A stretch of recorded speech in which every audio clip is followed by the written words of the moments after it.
Face aux évolutions climatiques, les systèmes de production agricole doivent s'adapter. Le tournesol, espèce peu exigeante en eau, dont 80% de la production est assurée en Europe, dispose de réels atouts. 16 acteurs publics et privés de la filière tournesol se sont rassemblés avec l'objectif de fournir aux agriculteurs de nouvelles variétés de tournesol adaptées aux nouvelles conditions climatiques et respectueuses de l'environnement. Ce projet de recherche a été baptisé Sunrise.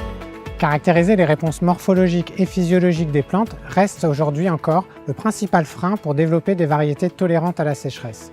C'est pour cette raison que nous avons développé la plateforme Eliafel. Elle permet de mettre en place de grandes expérimentations automatisées où chaque plante est soumise à un scénario de stress individualisé et précis.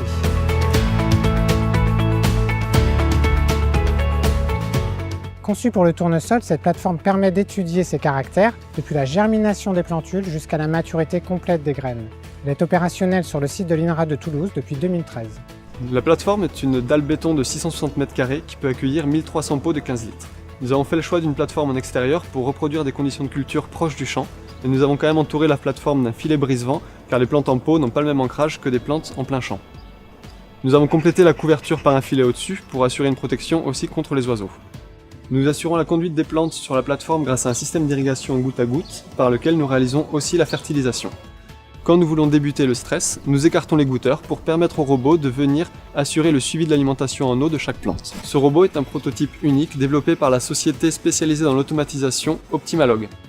Il fonctionne sur batterie, se déplace de manière autonome grâce à un système de navigation et différents capteurs, pèse les plantes et les irrigue à l'aide de sa pince, d'une balance et d'un système d'irrigation embarqué, et effectue différentes mesures via des caméras et des capteurs laser et ultrasons.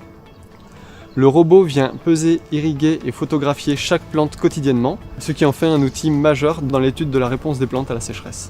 La plateforme présente deux fonctions principales. La première est de mettre en place et de décrire les scénarios de sécheresse que subissent chaque plante, et la deuxième est de mesurer automatiquement le développement et la croissance des plantes. Ce contrôle du statut hydrique et cette automatisation de la mesure des plantes est un apport unique et prometteur pour découvrir de nouveaux processus impliqués dans la sécheresse, mais aussi valider des résultats déjà obtenus en champ.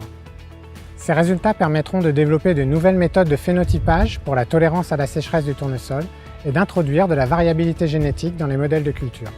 La plateforme Eliafel, elle permet d'identifier les caractéristiques des variétés qui sont étudiées.